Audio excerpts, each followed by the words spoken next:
सोचिए एक ऐसी रात जब सन्नाटा सिर्फ सन्नाटा नहीं होता बल्कि किसी के चीखों को अपने अंदर दबा चुका होता है। जब कानून की दीवारों के भीतर इंसानियत दम तोड़ रही होती है, जब वर्दी जो भरोसे का प्रतीक होती है वही डर का दूसरा नाम बन जाती है। यह कहानी सिर्फ एक घटना नहीं, उस भरोसे के टूटने की कहानी है जो हमने वर्षों से अपने रक्षकों पर रखा।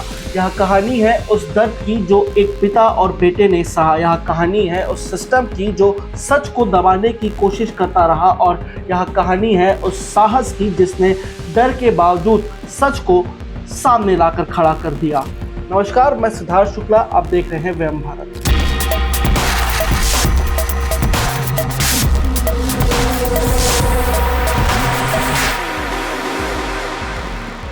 जून 2020, यह पूरा मामला जून 2020 का है, जब पूरा देश कोरोना की पहली लहर से जूझ रहा था। हर तरफ डर, अनिश्चितता और बंदिशों का माहौल था। तमिलनाडु सरकार ने कुछ शर्तों के साथ व्यापारियों को सीमित समय के लिए अपनी दुकानें खोलने की अनुमति दी थी। इसी दौरान तुतीकोरिन जिले के सतानुकूलम में रहने वाले एक साधारण व्यापारी जयराज और उनके बेटे बेनिक्स ने अपनी मोबाइल शॉप तय सीमा से कुछ देर ज़्यादा खोल ली।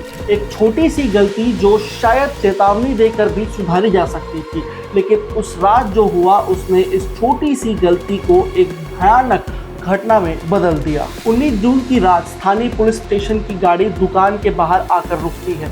कुछ ही पलों में जयराज और उनके बेटे बेनिक्स को हिरासत में ले लिया जाता है। आसपास खड़े लोग यहाँ सोच भी नहीं सकते थे कि यहाँ गिरफ्तारी उनकी आखिरी रात भी हो सकती थी। उन्हें थाने ले जाया गया और यहीं से शुरू हुई एक ऐसी कहानी जिसे सुनकर आज भी रोंगटे खड़े हो जाते हैं। थाने के अंदर दीवारों के बीच जहां कानून का पालन होना चाहिए था, वहां क्रूरता का नंगा नाच शुरू हुआ। सब इंस्पेक्टर बालाकृष्णम ने दोनों को लॉकअप के अंदर बंद कर दिया।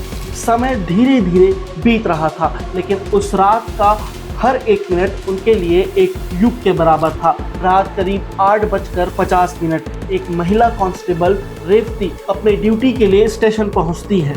जैसे ही वह अंदर जाने लगती है, बाहर से ही उसे चीखों की आवाज़ सुनाई देती है। दर्द से भरी आवाज़ें, मदद की गुहार, अम्मा दर्द हो रहा है, मुझे छोड़ दो, मैंने कुछ गलत नहीं किया, भगवान के लिए मुझे छोड़ दो, ऐसी आवाज़ें सुनाई देती हैं। रेवती जैसे ही अंदर पहुंचती है तो जो दृश्य उसके सामने होता है वह उसकी आत्मा को झकझोर देता है। जयराज और उनके बेटे लहूलुहान पड़े हैं। पुलिसकर्मी बेरहमी से उन्हें पीट रहे हैं, इतना पीट चुके हैं कि शरीर जवाब देने लगा है। लेकिन क्रूरता यही खत्म नहीं हुई। उनके निजी अंगों पर जूतों से वार किए जा रहे थे। यह सिर्फ मारपीट नहीं थी, यह इंसानियत का अपमान था।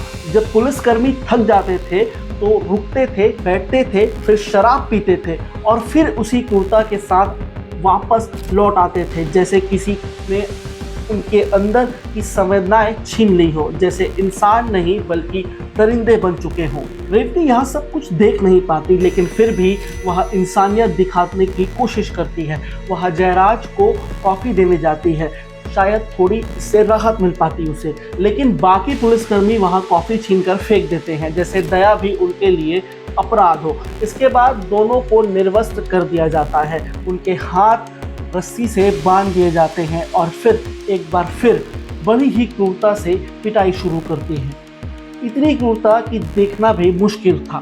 रेवती वहां से बाहर निकल जाती है, लेकिन उस रात की चीखें उसके कानों में हमेशा के लिए बस जाती हैं। कुछ दिन गुजरते हैं और फिर खबर आती है कि जयराज और बेनिक्स अब इस दुनिया में नहीं रहे, उनकी मौत हो चुकी है। पूरे देश में गुस्सा फूट पड़ता है, लोग सड़कों पर उतर आते हैं, सोशल मीडिया पर आक्रोश की लहर दौड़ जाती है। लेकिन इस सब के बीच सिस्टम के अंदर एक और कहानी चल रही होती है, सच को दबाने की कोशिश।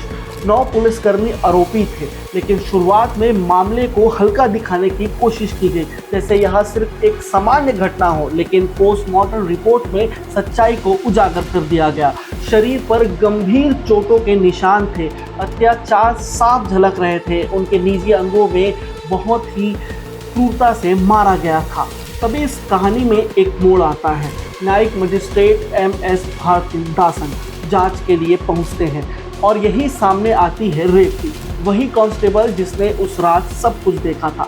रेवती कहती है, सर मैं आपको सब कुछ बताऊंगी, हर एक बात कैसे मरे, किसने मारा, लेकिन पहले मेरी 2 बेटियों की सुरक्षा और मेरी नौकरी की रक्षा की गारंटी लीजिए। यह सिर्फ एक बयान नहीं था, यह उस डर का आईना था जो सिस्टम के अंदर पल रहा था। रेवती को धमकाया गया था, डराया गया था, यहाँ तक कि उसकी माँ को भी घर छोड़ना पड़ा, लेकिन रेवती ने हार नहीं मानी। उसने सच का साथ चुना और अंत तक डटी रही। लाख धमकाने और धमकियों के बाद भी उसने सच का साथ नहीं छोड़ा। सीबीआई ने इस मामले की जांच शुरू की। 2427 पन्नों की चार्जशीट दाखिल की गई। हर एक सबूत, हर एक बयान, हर एक सच्चाई को दर्ज किया गया और उसके बाद मदुरै की अदालत में केस की सुनवाई शुरू हुई। आरोपियों की जमानत याचिका खारिज कर दी गई और फिर आया वो दिन जिसका सबको इंतजार था, जब न्यायालय का फैसला सुनाया जाना था। 23 मार्च को अदालत ने सभी आरोपियों को दोषी ठहराया और 6 अप्रैल को सजा का ऐलान किया। जज मुथु कुमारन ने सजा सुनाने से पहले जो कहा वह सिर्फ एक टिप्पणी नहीं थी, बल्कि सिस्टम पर एक बड़ा प्रहार था। उन्होंने कहा, यह मानवीय गरिमा का पूरी तरह उल्लंघन है, यह कोई साधारण अपराध नहीं है, यह एक दुर्लभ मामला है। उन्होंने कहा कि अगर मद्रास हाई कोर्ट ने इस केस का स्वतः संज्ञान नहीं लिया होता तो यह मामला भी दफन हो चुका होता। उन्होंने कहा कि पुलिस जिसका काम जनता की रक्षा करना था, वही उन पर ऐसे टूट पड़ी जैसे बाढ़ ही खेत को खा जाता है। और फिर अदालत ने फैसला सुनाया। मुख्य आरोपी इंस्पेक्टर श्रीधर समेत सभी 9 दोषियों को दोहरी फांसी की सजा सुनाई गई। इसके साथ ही अलग अलग धाराओं में 1 से 7 साल तक की सजा और लाखों रुपए का जुर्माना लगाया गया। यह फैसला सिर्फ एक सजा नहीं था, यह एक संदेश था कि कानून से ऊपर कोई नहीं है। लेकिन सवाल अभी भी वहीं खड़ा है, क्या यह सजा उस दर्द को कम कर सकता है जो उस परिवार ने सहा? क्या यह फैसला उस भरोसे को वापस ला सकता है जो टूट चुका है?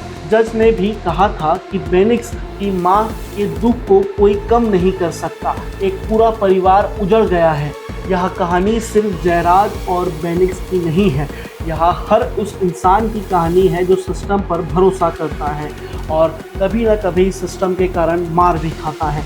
यह हमें याद दिलाता है कि कानून सिर्फ किताबों में नहीं होना चाहिए, बल्कि हर उस जगह पर होना चाहिए जहां इंसानियत की परीक्षा होती है।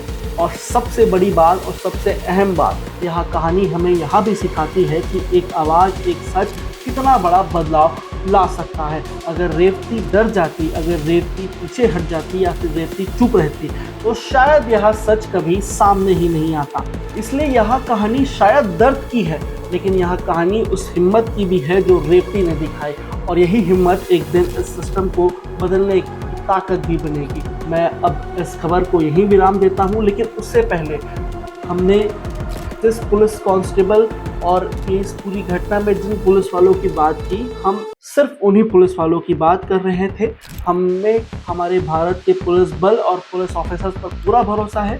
हम सिर्फ कुछ चुनिंदा पुलिस वाले जो अपने वर्दी का और अपनी ताकत का गलत फ़ायदा उठाते हैं, उनके बारे में यहाँ खबर थी। हम बिल्कुल भी हमारे भारत देश के जो ईमानदार पुलिस वाले हैं, जो अपनी ड्यूटी ईमानदारी से करते हैं, जो 24 घंटे हमारी सुरक्षा के लिए लगे होते हैं, उनके लिए हम ये खबर नहीं बनाए हैं। हम उन गद्दारों और उन बेईमान पुलिस वालों पर ये खबर बनाए हैं जो अपनी ड्यूटी नहीं निभाते और दूसरों की जान की परवाह करे बिना अपने स्वार्थ के लिए किसी की जान भी ले लेते हैं। तब तक के लिए नमस्कार। अब मैं इस खबर को यही विराम देता हूँ। नमस्कार, मैं सिद्धार्थ शुक्ला, वयम भारत।